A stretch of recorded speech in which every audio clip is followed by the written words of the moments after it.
Astaghfirullah. Bismillahirrahmanirrahim.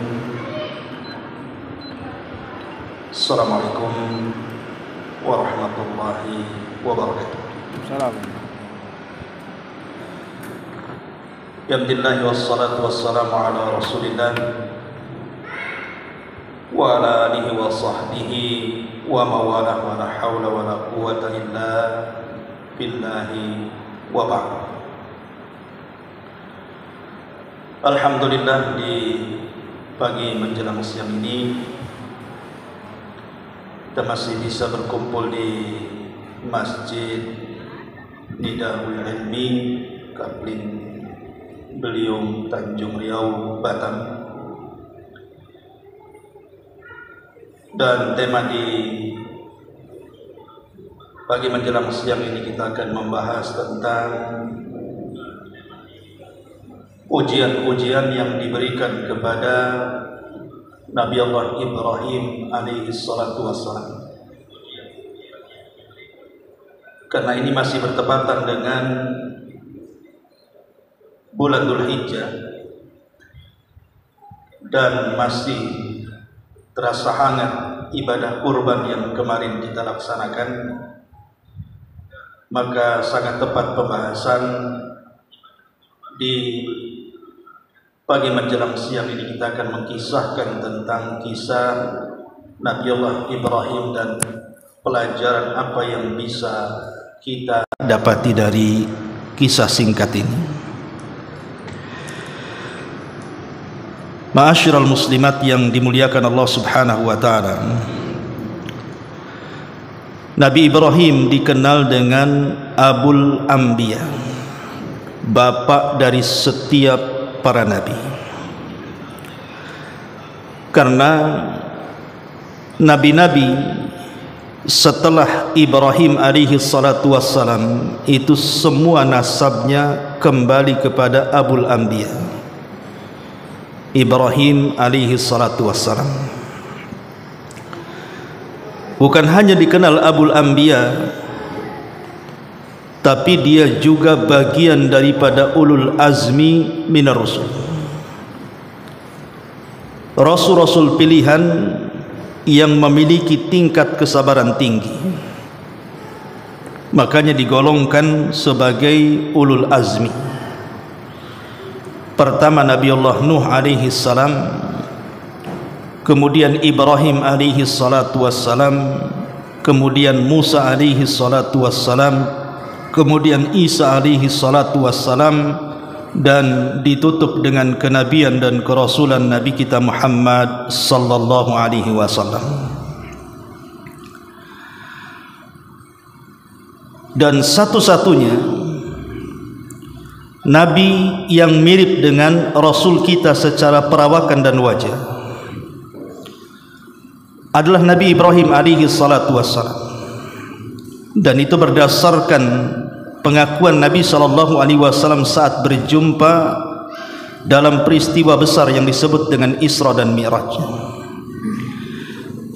di mana Nabi sallallahu alaihi wasallam berjumpa dengan Nabi Ibrahim di langit ketujuh.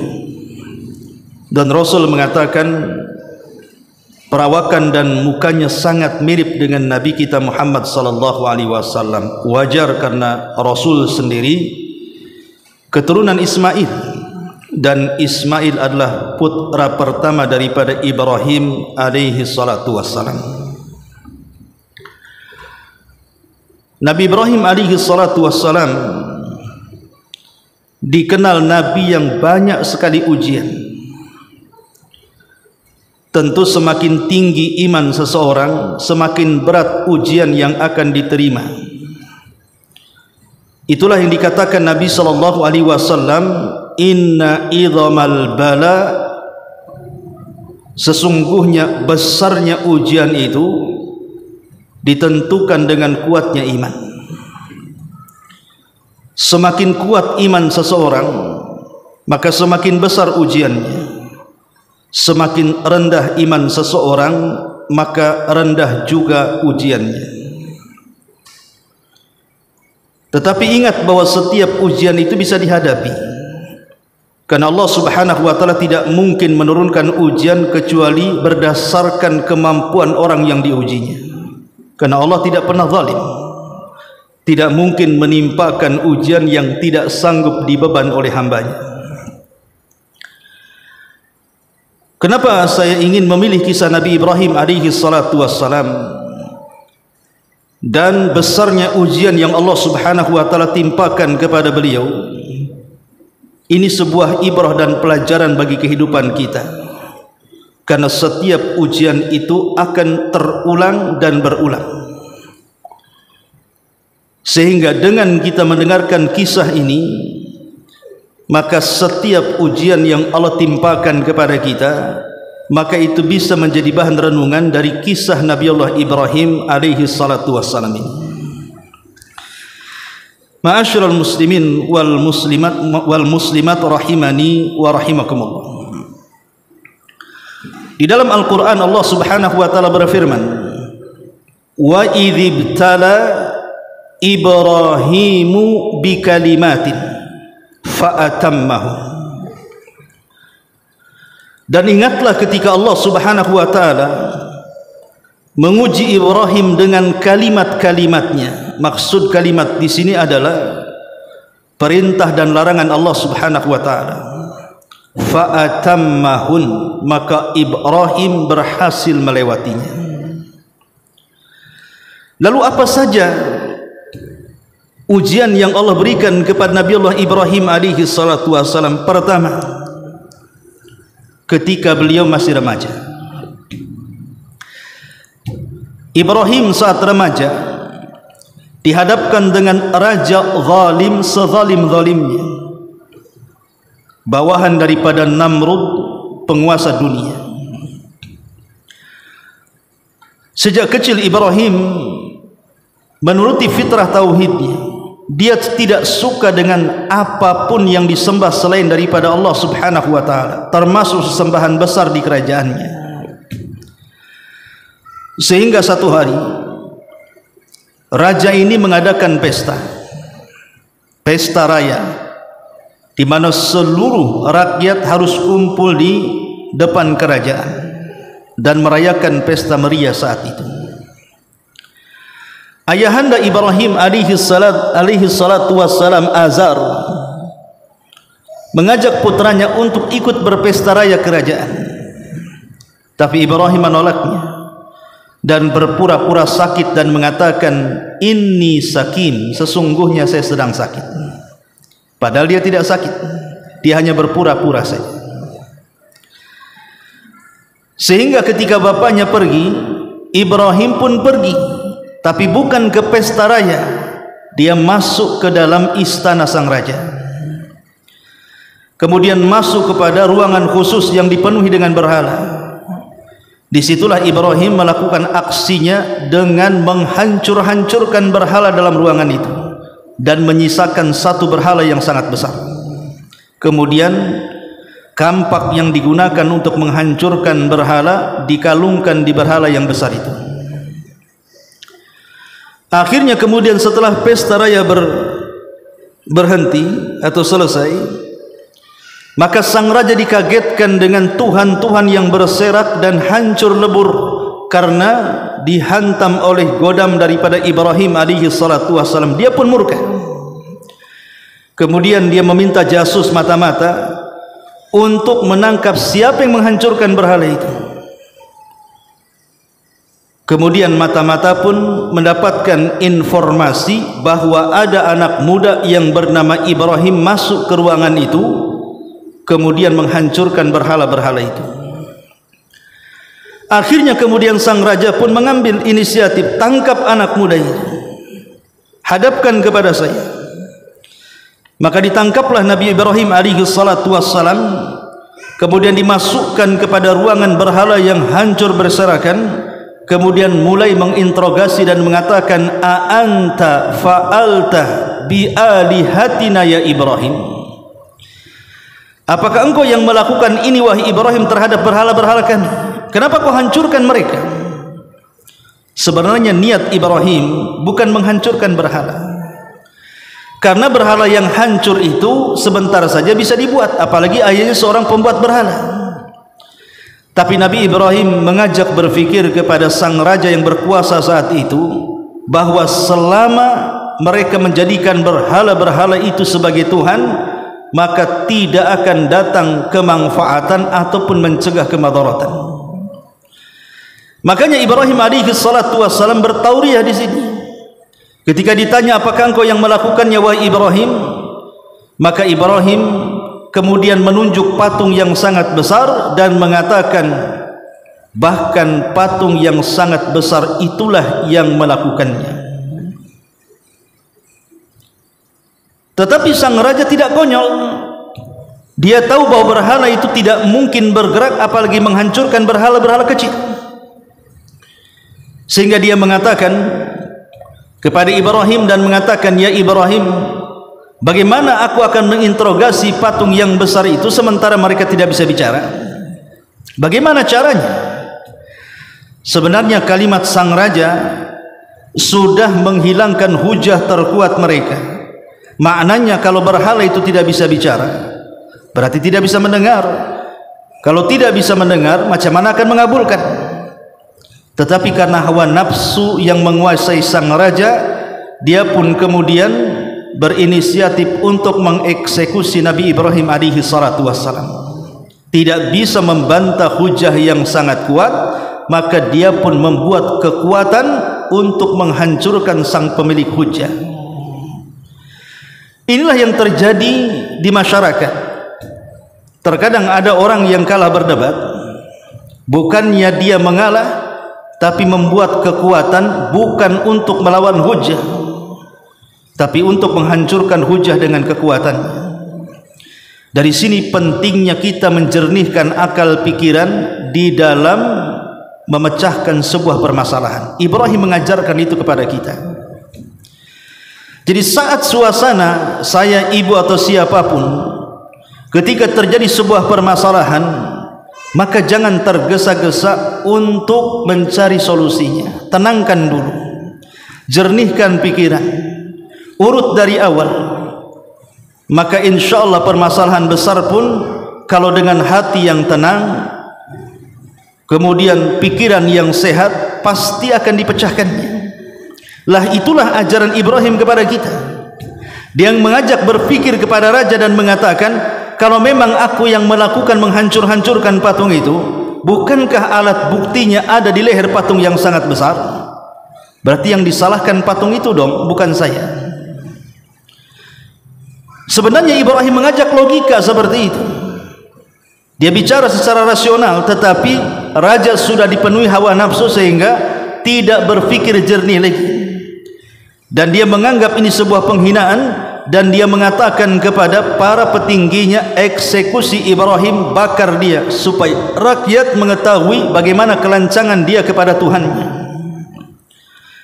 Ma'asyiral muslimin wal muslimat rahimani wa rahimakumullah. Dari sini bahayanya mengikuti hawa nafsu.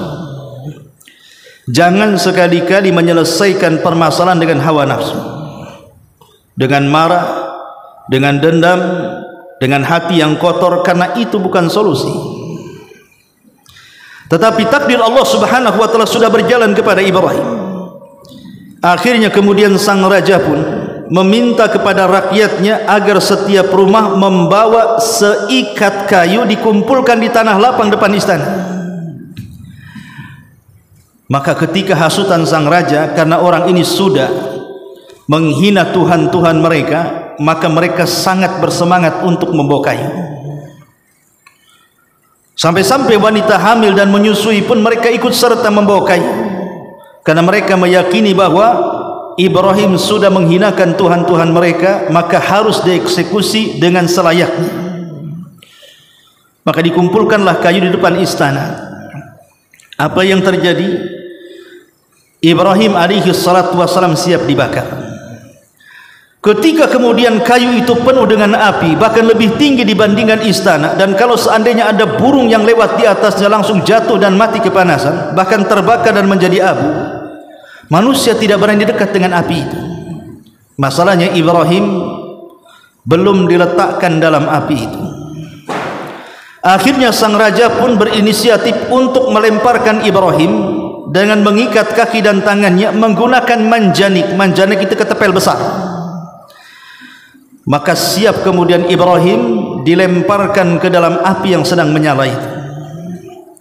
Saat Ibrahim melayang dan hampir menyentuh api itu, maka para malaikat datang kemudian menawarkan bantuannya, mulai daripada Jibril, Mikail sampai kepada malaikat-malaikat yang lainnya menawarkan kepada Ibrahim untuk menolongnya.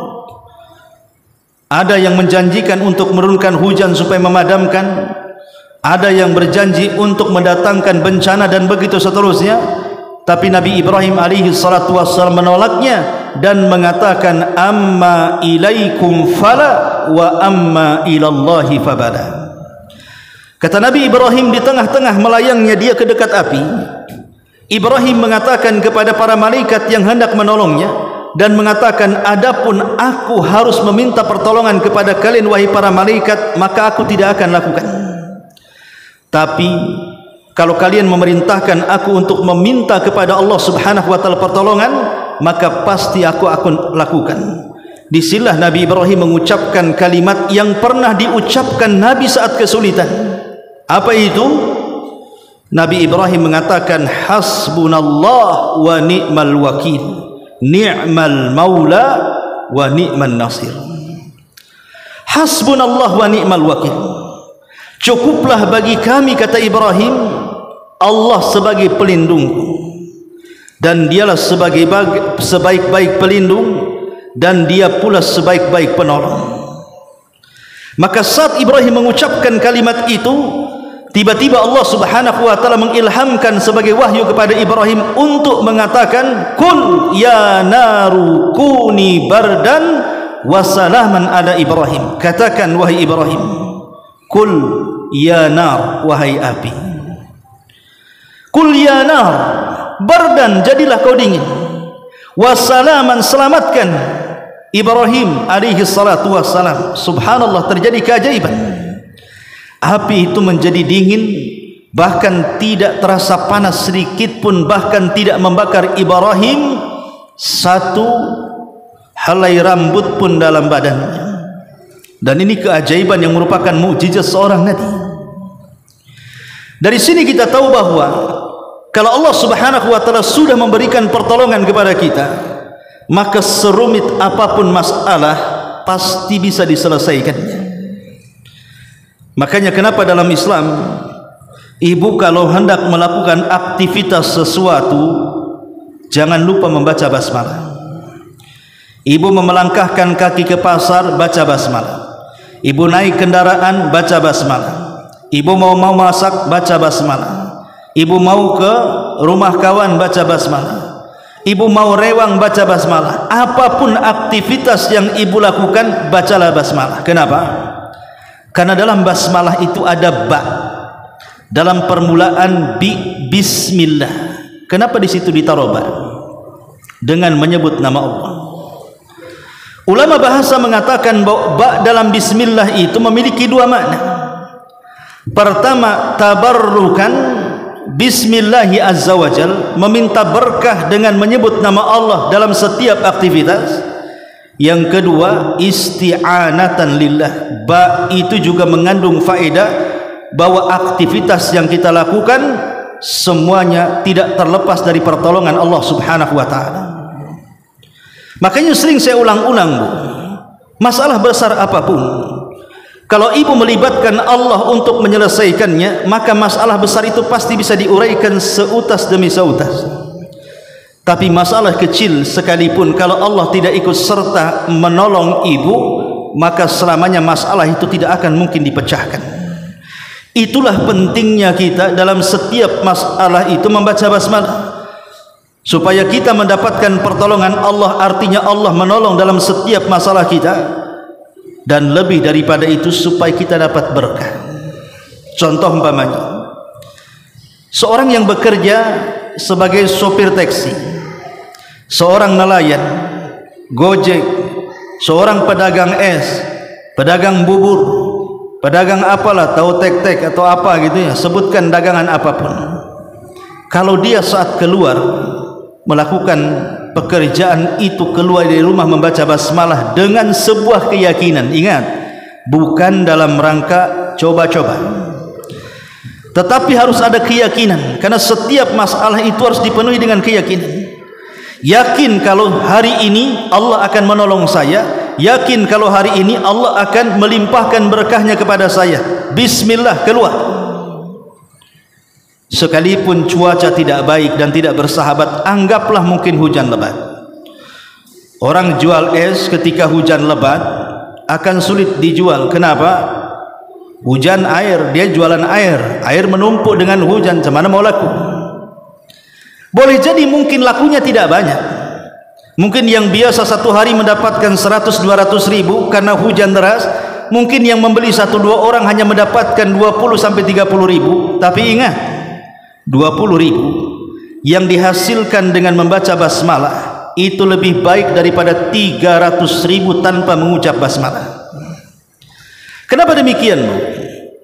Karena dia mendapatkan 30 ribu dengan baca basmalah, 30 ribu tidak diberkahi. Tapi 300 ribu tanpa baca basmalah, 300 ribu itu tidak diberkahi. Dan ingat bahwa berkah itu sedikit bisa cukup, kalau tidak berkah banyak tidak akan cukup.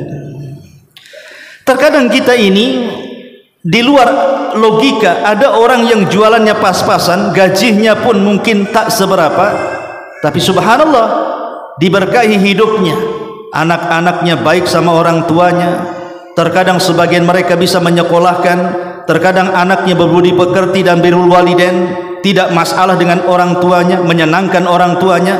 Tapi ada yang gajinya bukan hanya puluhan ribu, bahkan puluhan juta, bahkan ratusan juta.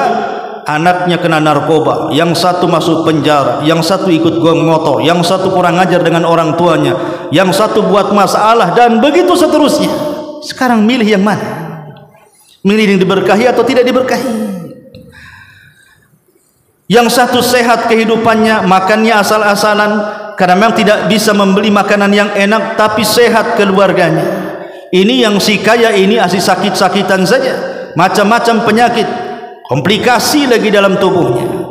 Lebih baik yang mana?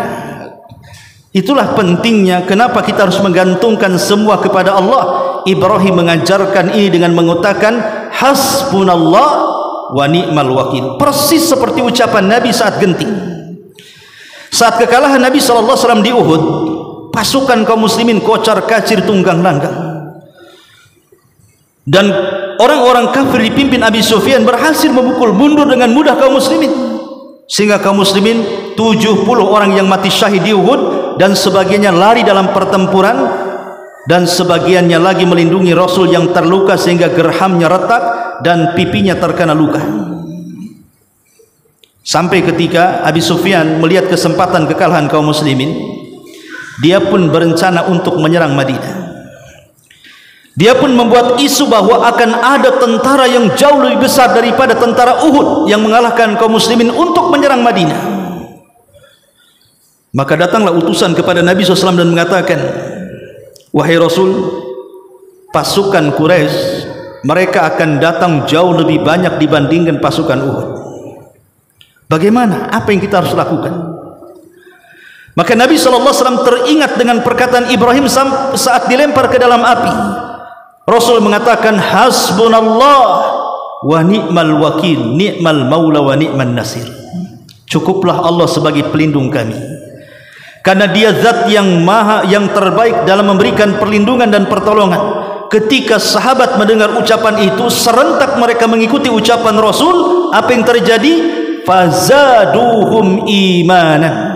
Tiba-tiba iman mereka bertambah dan mereka siap tempur seolah-olah mereka tidak pernah kalah. Ketika melihat para sahabat yang justru lebih ganas dan lebih bergerak lagi untuk menyerang, pasukan musuh akhirnya mundur, padahal mereka baru saja mengalami kekalahan dan baru saja mereka memenangkan peperangan. Kalau mereka seandainya mau menyerbu pun, kekuatan kaum muslimin sudah lemah. Tapi Nabi SAW mengajarkan kepada kita bahwa kemenangan itu bukan jumlah, kemenangan itu bukan senjata, tapi kemenangan itu adalah pertolongan dari Allah Subhanahu wa ta'ala. Ma'asyiral muslimat yang dimuliakan Allah Subhanahu wa ta'ala, setelah Ibrahim dibakar, entah berapa hari tidak disebutkan oleh ahli tafsir dan ahli sejarah. Ada yang mengatakan 3 hari, ada yang mengatakan 40 hari, ada yang mengatakan 1 bulan. Wallahu a'lam. Tapi yang jelas bahwa ketika api itu padam, tidak ada orang yang mendekat kepada api itu, karena bagaimanapun terkadang padam tapi di dalam masih menyala. Maka betul-betul menunggu api luar dan api dalam itu sudah menjadi abu dan tidak lagi membakar. Setelah kemudian beberapa hari ditunggu, tiba-tiba kemudian dari tumpukan abu itu ada gerakan-gerakan. Ketika mereka menyaksikan siapa yang keluar dari tumpukan abu itu, mereka sangat kaget. Kenapa? Karena Ibrahim muncul tanpa ada cacat sedikit pun, kecuali ikat tangan dan kaki yang habis terbakar. Ayah Ibrahim alaihi salatu wasalam, Azar, itu seorang pembuat patung.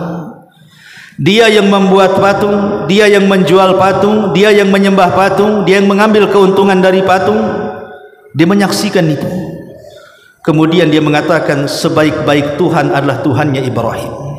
Padahal dia pembuat Tuhan, tapi dia mengatakan sebaik-baik Tuhan yang melindungi adalah Tuhannya Ibrahim. Tapi ini hanya keluar di lisan saja. Selamanya Azar tidak pernah beriman kepada ayahnya.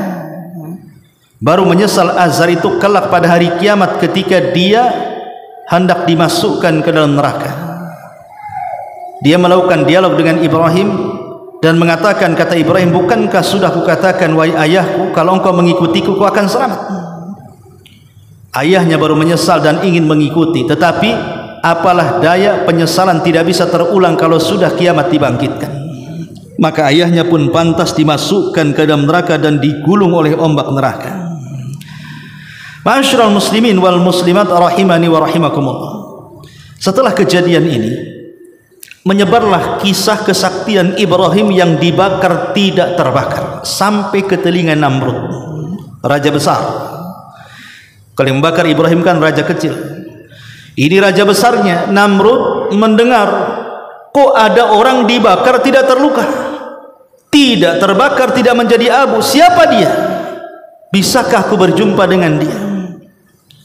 Akhirnya berjumpalah kemudian Nabi Ibrahim alaihi salatu wasalam dengan raja penguasa dunia. Setelah berjumpa, disitulah terjadi dialog antara Nabi Ibrahim alaihi salatu wasalam dengan Namrud. Apa dialognya? Ma'asyiral muslimat yang dimuliakan Allah Subhanahu wa ta'ala, Namrud ini kita tahu bahwa dia adalah satu di antara penguasa dunia yang disebutkan oleh Imam Mujahid. Kata Imam Mujahid, di dunia ini ada 4 orang yang pernah menguasai dunia, 2 mukmin dan 2 kafir. Adapun yang mukmin, Nabi Allah Sulaiman alaihi salatu wassalam dan Raja Dzulqarnain yang disebutkan dalam surah Al-Kahfi. Adapun dari kalangan kafir, pertama Bukhtun Nasr yang pernah menghancurkan Palestina dan merobohkan bangunan sampai ke para-parapnya, kemudian menjadikan budak wanita dan anak-anak dan membunuh laki-laki Yahudi. Dan yang kedua Namrud, penguasa yang pernah berkuasa di zaman Nabi Ibrahim alaihi salatu wassalam. Disinilah terjadi dialog yang disebutkan dalam Al-Baqarah ayat 258. Alam tara ila alladhi haja Ibrahim fi rabbih an atahu Allahul mulk idh qala Ibrahim rabbi alladhi yuhyi wa yumit qala ana uhyi wa umit qala Ibrahim fa inna Allah ya'ti bisyamsi minal masyriq fa'ti biha minal maghrib fabuhita alladhi kafar wallahu la yahdil qaumadh dhalimin. Tidakkah kau lihat orang yang mendebat Ibrahim tentang urusan Rabbnya ketika Allah Subhanahu wa taala memberikan kekuasaan kepada Namrud, kemudian keduanya berjumpa dengan Nabi Ibrahim dan melakukan perdebatan. Ibrahim mengatakan, saat ditanya Namrud, siapa Tuhanmu? Maka Ibrahim mengatakan, Tuhanku adalah zat yang menghidupkan dan mematikan. Kata Namrud, hanya itu? Kalau itu saja aku juga bisa. Ana uhi wa umid, saya juga bisa mematikan dan saya juga bisa menghidupkan. Kemudian Namrud membawa dua pesakitan dari ruang tahanan, satu dibunuh, satu dibebaskan. Kata Namrud, lihat, aku bisa mematikan seseorang, aku bisa menghidupkan seseorang, karena yang satu dibunuh mati, yang satunya dibiarkan akhirnya hidup. Nabi Ibrahim sebenarnya sudah tahu itu akal-akalan, bukan itu yang dimaksud. Tapi karena ini urusan darah, Ibrahim tidak mau mendebat lagi. Sebab kalau Ibrahim mendebat dalam masalah ini dan mengatakan bukan itu maksudnya, satu orang kau bunuh, satu orang kau hidupkan, satu orang kau bunuh, setelah kau bunuh kau hidupkan. Kalau Ibrahim mengatakan seperti ini, khawatir dia yang menjadi contoh. Bisa saja Namrud mengatakan, baik engkau yang kau bunuh, nanti kau hidupkan kembali. Ibrahim tidak mau mendekati soal darah. Makanya Ibrahim membuat pertanyaan lain dan mengatakan, baik, kalau yang satu itu kau bisa menang, bisa menghidupkan dan mematikan. Sekarang Rabbku, kata Ibrahim, bisa mendatangkan matahari dari arah timur dan menenggelamkan ke arah barat. Sekarang kau balik, terbitkan matahari dari arah barat, tenggelamkan ke arah timur. Siapa yang bisa menerbitkan matahari kecuali Allah? Maka Namrud terdiam. Fabuhital ladzi kafar. Orang kafir ini terdiam. Tidak ada yang sanggup memindahkan terbitnya matahari kecuali Allah Subhanahu wa taala. Allah mampu menerbitkan matahari dari arah timur, dan Allah juga mampu menerbitkan matahari dari arah barat kelak pada hari kiamat. Ma'asyiral muslimin yang dimuliakan Allah Azza wa Jalla, sejak kejadian itulah maka Namrud tidak bisa mendebat logika Ibrahim. Akhirnya Ibrahim pun dibebaskan dari istana. Ibrahim terpikir kalau terus dia berada di Babylon, di Irak sana, selamanya dia tidak akan berhasil untuk menyebarkan dakwah tauhid. Karena memang Namrud sangat kuat, raja-raja kecil di bawahnya sangat kuat, kemudian keyakinan mereka terhadap berhala juga sangat kuat. Nampaknya Nabi Ibrahim tidak bisa berdakwah tauhid di Babylon, Irak ini. Hanya satu yang beriman kepada beliau, keponakannya namanya Lut alaihi salatu wassalam, yang kelak akan menjadi nabi dan dikirim ke Sodom. Maka Ibrahim pun mengajak keponakannya untuk hijrah dari Irak ke Haran. Masih Irak juga, tapi daerah Haran namanya. Di Haran inilah Nabi Ibrahim melihat anak-anak muda sesembahannya berbeda. Kalau di Babylon yang disembah adalah berhala-berhala, kalau di Haran ini berbeda pula. Sebagian mereka ada yang menyembah bulan, sebagian mereka ada yang menyembah matahari, sebagian mereka ada yang menyembah bintang. Makanya kemudian Nabi Ibrahim alaihi salatu wassalam berusaha untuk menghilangkan logika itu. Dengan cara apa? Melakukan dialog seolah-olah Ibrahim mempercayai Tuhan mereka. Kemudian mulailah Ibrahim berjumpa dengan anak-anak muda yang berkumpul, para penyembah bintang, dan mengatakan kepada mereka bahwa bintang-bintang itu adalah Tuhannya. Dan dia mengatakan, disebutkan di dalam Al-Quranul Karim, tepat pada surah Al-An'am, surah Al-An'am ayat 77. Sebutkan dalam surah Al-An'am ayat 77. Allah Subhanahu wa taala berfirman, ataupun 76, afwan. Allah Subhanahu wa taala berfirman, falamma janna alaihi al-lail ra'a kaukaba. Ketika malam telah gelap, dia pun Ibrahim melihat sebuah bintang lalu berkata, hadza rabbi, jangan-jangan ini Tuhanku. Maka anak-anak muda, para penyembah bintang itu mengatakan, ho, ada anak baru yang mau bergabung dengan kami. Dia pun beriman dengan Tuhan kami, bahwa Tuhan kami adalah bintang-bintang itu.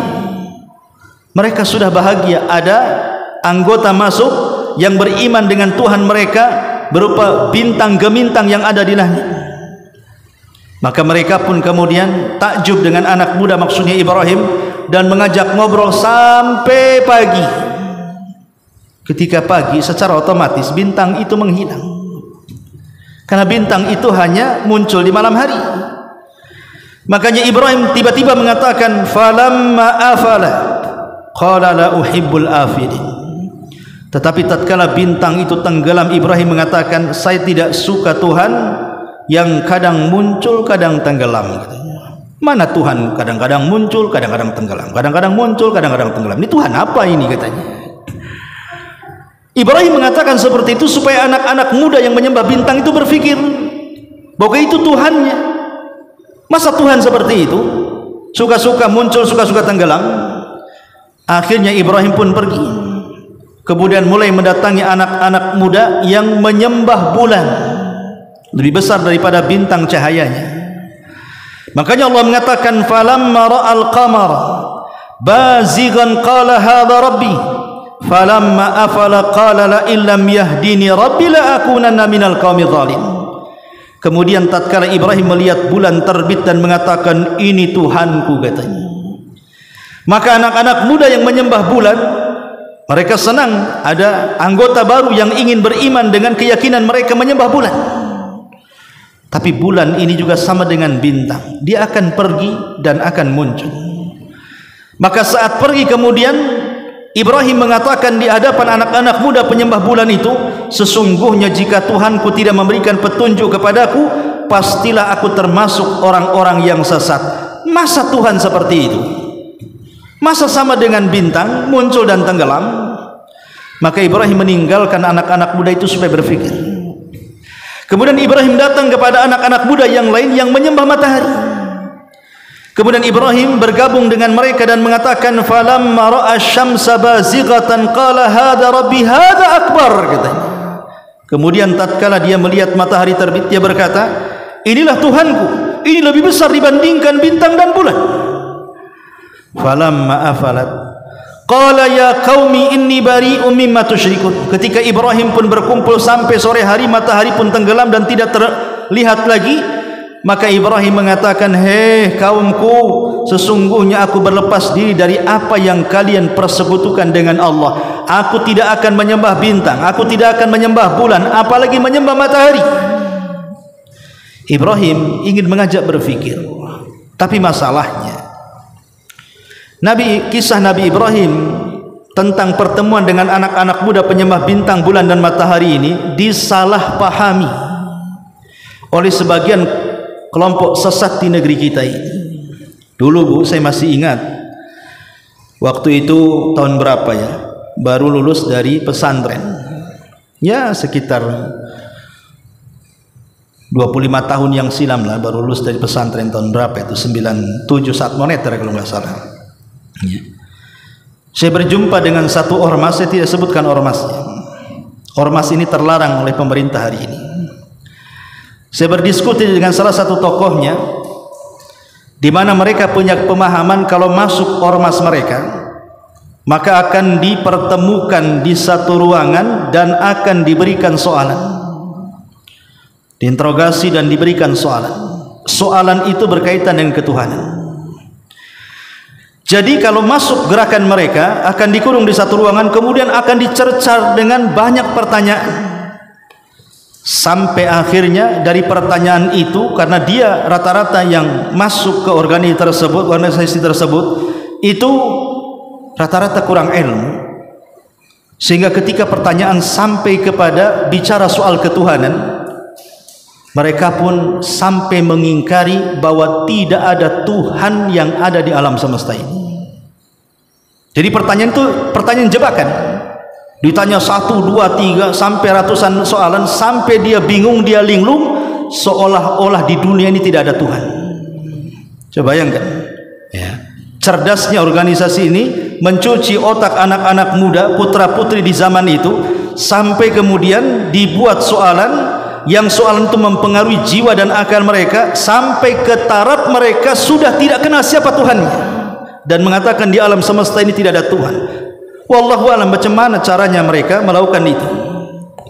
Baru setelah kemudian dia pun sudah merasa tidak ada sesembahan, tidak ada Tuhan di alam semesta ini, barulah kemudian mereka akan memberikan tarbiyah, pendidikan dengan hujah yang mereka lakukan. Akhirnya dia pun kembali ke fitrahnya dan mengatakan di alam semesta ini ada Tuhan. Jadi pertama dicuci otak supaya tidak mengenal siapa Tuhannya. Setelah dicuci otaknya baru dimasukkan hujah ala mereka sehingga akhirnya meyakini adanya Tuhan. Kenapa mereka melakukan seperti itu? Mereka berdalil dengan kisah Ibrahim ini. Lihat Nabi Ibrahim, dia mencari-cari Tuhan. Dia menganggap bintang Tuhannya, dia menganggap bulan Tuhannya, dia menganggap matahari Tuhannya. Kemudian setelah itu semua bukan Tuhan, baru dapat pencerahan bahwa Tuhan adalah Allah, Sang Pencipta alam. Jadi mereka menggunakan dalil ini sebagai teori mereka untuk memasukkan keanggotaan dalam organisasi mereka. Dicuci otaknya dulu, mencari Tuhan dulu, dan berakhir dengan mengingkari Tuhan. Setelah itu dimasukkan dalam otaknya bahwa ada Tuhan. Sebenarnya ini salah kaprah. Coba bayangkan Bu, ketika anak-anak muda di zaman itu diinterogasi seperti ini sampai berakhir mengingkari Tuhan, kemudian mereka mati dan belum dimasukkan keyakinan adanya Tuhan, apa tidak mati dalam kondisi seperti orang ateis yang mereka tidak menganggap ada Tuhan selain daripada harta benda? Iya, kalau seandainya masih hidup dan sempat kemudian dicaci otak, atau mungkin saat dicuci otak akhirnya tidak masuk hujahnya dan dia terus bingung mencari-cari siapa Tuhan, siapa yang bertanggung jawab? Coba bayangkan. Adapun pendalilan dengan Nabi Ibrahim, Ibrahim itu bukan sedang mencari Tuhan. Ibrahim ini sedang berhujah untuk membatalkan sesembahan yang disembah selain daripada Allah. Makanya dia masuk ke organisasi penyembah bintang, masuk ke organisasi penyembah bulan, masuk ke organisasi penyembah matahari. Ibrahim untuk menyadarkan mereka bahwa apa yang mereka sembah itu batil, tidak benar, bukan sedang mencari Tuhan. Itulah pendalilan yang salah yang mereka lakukan. Tapi alhamdulillah, gerakan-gerakan seperti ini hari ini saya sudah tidak mendengar lagi, wallahu alam. Karena gerakan ini dulu terkenal menyebar di universitas-universitas. Karena kebetulan saya pertama dakwah dari pesantren itu, saya masih ingat pertama dakwah itu saya di Jember. Di Jember itu di komplek Universitas UNED itu buat yayasan sunnah. Disitulah banyak terjadi dialog karena banyak organisasi ya, dan para pengikut sunnah di zaman itu hanya berkembang di universitas, belum sampai ke perkotaan, pedesaan, sehingga lingkupnya hanya sekitar universitas saja. Tapi dari situ melahirkan orang-orang cerdas kan. Taulah universitas otaknya cerdas-cerdas anak-anaknya, sehingga mudah dibina. Dan dakwah kita ini dakwah rasional, sesuai dengan dalil, dan dalil yang sahih tidak mungkin bertentangan dengan akal yang sehat ya. Ma'asyiral muslimat yang dimuliakan Allah Subhanahu wa taala. Baik, kita kembali. Jadi saat Ibrahim alaihi salatu di Haran, disilah dia menikah dengan seorang wanita namanya Sarah. Kemudian di Haran pun dia tidak bisa mengembangkan dakwahnya. Mulailah kemudian Nabi Ibrahim setelah menikah dengan Sarah mengajak keponakannya Lut untuk hijrah ke mana? Ke Palestina. Tapi ketika itu Palestina sedang kekeringan, sehingga susah untuk mencari ekonomi, sehingga Ibrahim dan juga keluarganya tidak bertahan lama di Palestina, akhirnya hijrah lagi. Kala itu Mesir adalah negara yang sangat makmur di zaman Nabi Ibrahim dibandingkan Palestina. Dan Palestina dengan Mesir itu kan hanya dipisah dengan jalur Gaza, sehingga melintas mudah. Ibrahim pun hijrah ke Mesir. Di Mesirlah Ibrahim bertahan lama. Dia berhasil membuka peternakan, pertanian, dan begitu seterusnya, sehingga hidupnya berkecukupan. Masalahnya di Mesir ketika itu rajanya aneh, ada keanehan seksual. Jadi rajanya ini punya penyakit aneh soal seksual. Jadi dia buat aturan, kalau ada rakyatnya yang memiliki istri cantik, maka suaminya dibunuh, istrinya akan dibawa ke istana untuk menjadi selir. Siapapun. Coba bayangkan, Bu, kalau ada istrinya cantik, suaminya dibunuh, istrinya dijadikan selir. Ini kan aneh. Jadi rakyatnya itu tidak boleh punya istri yang cantik. Setampan apapun istrinya harus jelek katanya. Kan kasihan, Bu, yang tampang-tampang cakep itu dikasih istri yang hitam, legam, pesek, jelek, bau, nggak mungkin kan itu ya. Tapi itulah sang raja, punya keinginan seksual dia. Lah Sarah ini wanita tercantik dunia, Bu. Dalam biografinya Sarah ini wanita tercantik dunia, mewarisi separuh kecantikan Hawa, sebagaimana Nabi Yusuf mewarisi separuh ketampanan Adam. Makanya selalu ditutup mukanya supaya tidak menjadi fitnah. Satu hari cadarnya terbuka, tampaklah oleh salah satu prajurit sang raja, dilaporkan bahwa ada wanita cantik sekali di desa Anu, begini. Oh, sang raja senang. Kata sang raja, tangkap wanita itu, bunuh suaminya. Ketika Ibrahim, karena dia seorang nabi, pasti ada wahyu memberitakan, maka Ibrahim mengatakan kepada istrinya, istriku, sebentar lagi ada yang akan menculik dan menangkapmu.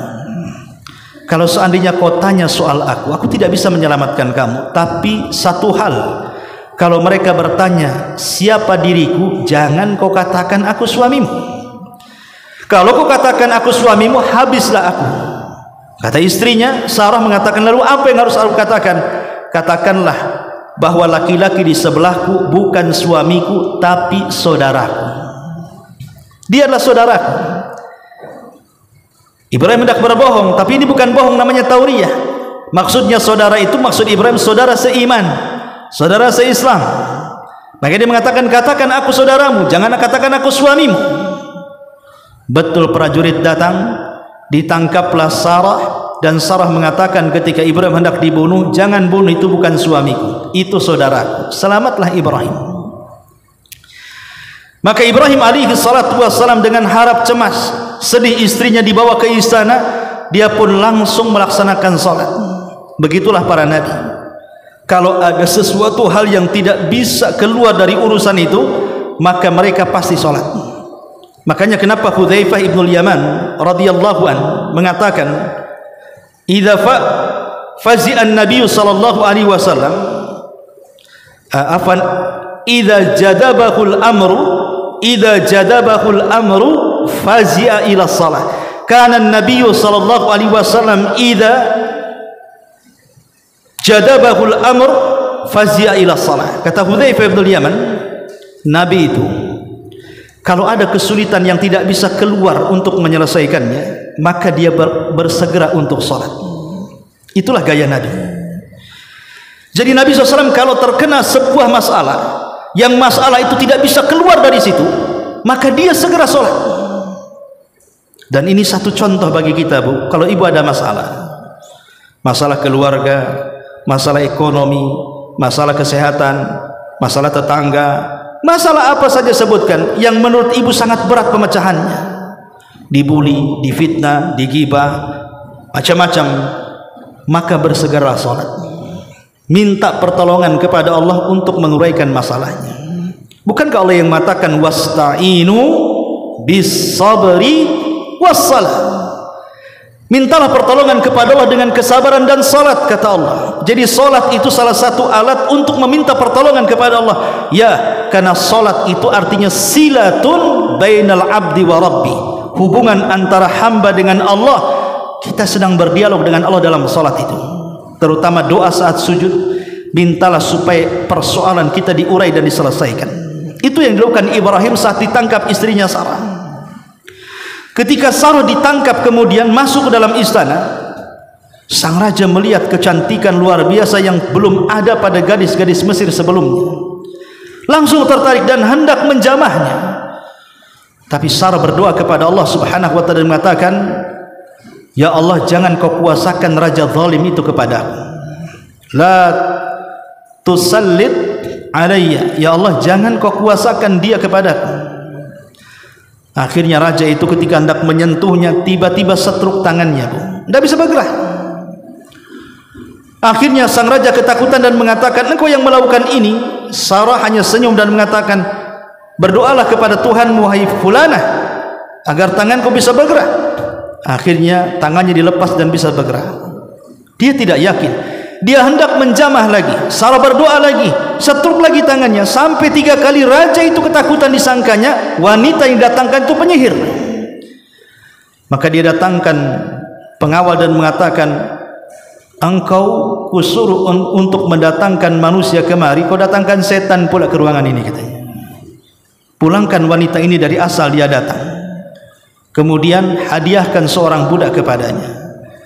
Dan jangan pernah datang lagi ke istana untuk menggangguku. Akhirnya diberikanlah hadiah berupa budak, seorang yang bernama Hajar.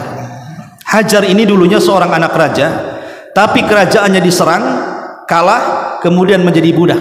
Inilah yang dihadiahkan oleh sang raja kepada Sarah sebagai budak agar dia tidak menyakiti sang raja. Berangkatlah Sarah pulang, bukan hanya selamat, tapi dia juga membawa budak.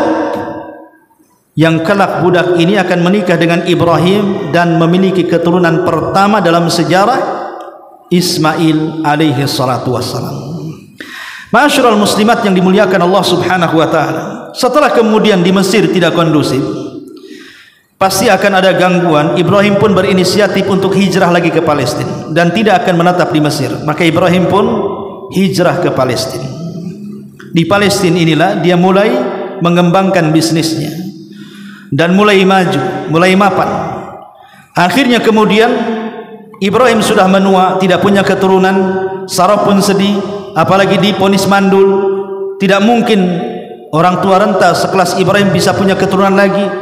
Maka Sarah pun kemudian berinisiatif untuk menikahkan Hajar budaknya dengan Ibrahim. Subhanallah, keajaiban terjadi.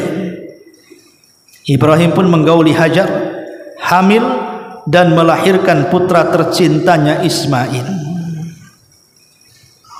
Tetapi jangan ditiru oleh gaya Sarah ini, karena banyak wanita-wanita yang meniru gaya Sarah berakhir dengan penyesalan. Suaminya ingin berpoligami, sok-sok istri pertama yang mencarikan. Akhirnya dicarikan istri kedua untuk suaminya. Berakhir apa? Cemburu dengan istri keduanya, dia pula minta cerai. Itu pernah terjadi, Bu. Ada seorang akhwat karena berpenyakit, dia ingin mencarikan, maksudnya berpenyakit itu tidak punya keturunan, dia ingin mencarikan suaminya istri supaya punya anak. Dicarikanlah akhwat yang subur, makmur. Akhirnya kemudian menikah dengan istri kedua karena dinikahkan atau dicarikan istri pertamanya. Setelah punya anak, suaminya lebih sayang dengan anaknya dan istri keduanya. Cemburu dia, Bu. Akhirnya kabur dari rumah. Belakangan kepikiran, sakitnya makin parah, stroke, mati akhirnya. Ini terjadi. Lah itulah yang terjadi dengan Sarah. Dia yang mencarikan Hajar untuk menikah dengan Ibrahim, sudah punya anak Ismail, cemburu. Saking cemburunya, Bu, takutnya suaminya Ibrahim terus berdua-duaan dengan Hajar dan putranya Ismail, maka istri pertamanya membuat GPS, Bu. Dengan cara apa? Ditalinya roknya Sarah dengan tali yang panjang, kemudian diikat batu di padang pasir itu. Kalau nyeret-nyeret batu kan nampak tuh bekasnya, Bu. Jadi ketahuan, oh Hajar ada di sana, Hajar ada di sini. Kenapa? Nampak dari seretan batu yang diikatkan di kain Hajar itu oleh Sarah. Itu GPS-nya orang dulu, Bu. Kalau GPS-nya orang sekarang ini ditanam di handphone, ditanam di mobil, ditanam di motor. Bang di mana? Batu Haji. Bohong, kok di Nagoya kan? Nah, kalau mungkin sekarang, zaman sekarang kan udah maju ya. Tapi zaman sekarang seperti itu. Lah Ibrahim tidak tega melihat kecemburuan yang besar daripada Sarah ke Hajar. Dia pun berdoa kepada Allah. Maka dapatlah wahyu untuk memisahkan, semua hikmah dari Allah, agar Ibrahim memisahkan keduanya dan meletakkan Hajar dan juga Ismail di tanah Arab jauh dari Palestina. Berangkatlah Ibrahim dengan istri keduanya Hajar dan putranya Ismail untuk menjauhkan dari Sarah ke tanah Arab. Subhanallah, perjalanan 1 bulan dengan unta. Setelah sampai di tanah Arab, apa yang diletakkan, di mana diletakkan? di sebuah lembah, tidak ada tanaman, tidak ada air, tidak ada makanan, tidak ada orang lewat pun di situ. Diletakkan aja di situ. Tentu Ibrahim seorang nabi, tidak mungkin meletakkan begitu saja kecuali ada perintah Allah. Makanya ketika kemudian Nabi Ibrahim meletakkan dan memberikan perbekalan 1-2 hari, Ibrahim langsung pergi dan Allah meminta untuk tidak menengok ke belakang. Kenapa Ibrahim dilarang oleh Allah menengok ke belakang? Supaya tidak kasihan. Sebab kalau dia menengok ke belakang melihat anak istrinya ditinggal di sebuah lembah, dia tidak tega, dan perintah Allah itu tidak berkaitan dengan tega-tegaan. Harus tega, ini perintah Allah. Makanya tidak boleh nengok ke belakang. Sehingga Ibrahim jalan tanpa menengok, sementara Hajar berteriak-teriak, ya Ibrahim, ila aina tadhab, ila aina tadhab, kemana kau hendak pergi, kemana kau hendak pergi. Tapi Ibrahim alaihi salatu wassalam tidak menengok, tidak bicara sepatah kata pun. Tapi Hajar ini paham, dia seorang nabi, tidak mungkin melakukan kecuali karena perintah. Makanya Hajar langsung paham bahwa ini perintah Allah dan mengatakan, kalau ini perintah Rabbmu wahai Ibrahim, idhab fala yudayyi'unallah, pergi sana, Allah tidak mungkin menyia-nyiakan kami di sini.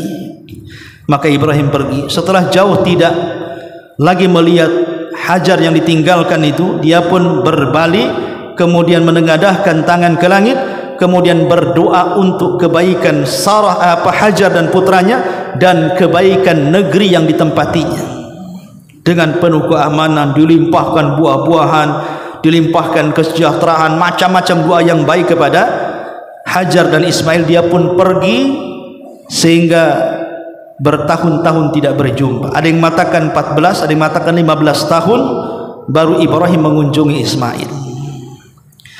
Lah setelah kemudian usia Ismail sudah menginjak remaja, dan kebetulan di situ juga ada sejarah munculnya Zamzam, kemudian bergabungnya kabilah Jurhum yang akhirnya menjadi sebuah perkampungan di lembah tersebut. Ibrahim tidak tahu perkembangannya, bahwa istrinya yang ditinggalkan di lembah itu sudah ramai dengan manusia karena sudah diduduki oleh kabilah Jurhum, kabilah-kabilah yang sangat baik dan berakhlak luhur. Sehingga Ismail bergaul dengan anak-anak kabilah itu dan bisa berbahasa Arab dengan sangat fasih. Makanya Ismail disebut musta'arab, bukan orang Arab tapi fasih berbahasa Arab. Makanya kemudian Ibrahim pun setelah 15 tahun ingin mengunjungi anak dan juga istrinya. Saat mengunjungi baru beberapa hari melepas kerinduan, tiba-tiba Allah memerintahkan Ibrahim dalam mimpinya untuk menyembelih putranya. Kenapa Allah memberikan ujian seberat ini? Anak yang ditunggu-tunggu puluhan tahun, bahkan usia beliau sudah di atas 100 tahun, tiba-tiba kemudian diperintahkan untuk disembelih. Tentu ada alasan kenapa Allah menguji dengan berat seperti ini. Ya, karena Ibrahim itu kekasih Allah. Yang namanya kekasih tidak boleh membagi kecintaan. Allah sudah memandang ada pembagian kecintaan, dia mulai mencintai anak dan istrinya. Makanya Allah ingin menguji apakah kecintaan Ibrahim 100% kepada Allah ataukah sudah berbagi kepada putranya Ismail. Makanya diperintahkan untuk menyembelihnya, dan akhirnya betul-betul dilaksanakan. Tapi Allah subhanahu wa ta'ala menurunkan mukjizat saat Ibrahim menyembelih putranya Ismail. Rupanya pisau itu tidak melukai leher Ismail, bahkan Allah buat tumpul. Kemudian Allah ganti dengan kambing yang sangat besar dari sorga berwarna putih bertanduk dengan sangat gemuk dan indah. Itulah sebagai ganti kurban dari penyembelihan Ismail. Lihat bagaimana Ibrahim alaihi salatu wasallam berkurban, dan Allah ganti kurbannya dengan kambing sehingga menjadi sebuah syariat kurban sejak peristiwa itu sampai hari ini. Bahkan sampai kiamat dibangkitkan, syariat kurban akan dikenang, dan ketika kita melaksanakannya sama dengan menghidupkan sunnah Nabi Ibrahim alaihi salatu wassalam. Wallahu a'lam bishawab. Panjang kisahnya, cuma saya singkat karena waktu juga. Mudah-mudahan kisah ini bermanfaat untuk menjadi renungan dan pelajaran. Akhirnya saya tutup dengan doa kafaratul majlis. Subhanakallahumma bihamdika asyhadu an la ilaha illa anta astaghfiruka wa atubu ilaik. Allahu ta'ala alam. Assalamualaikum warahmatullahi wabarakatuh.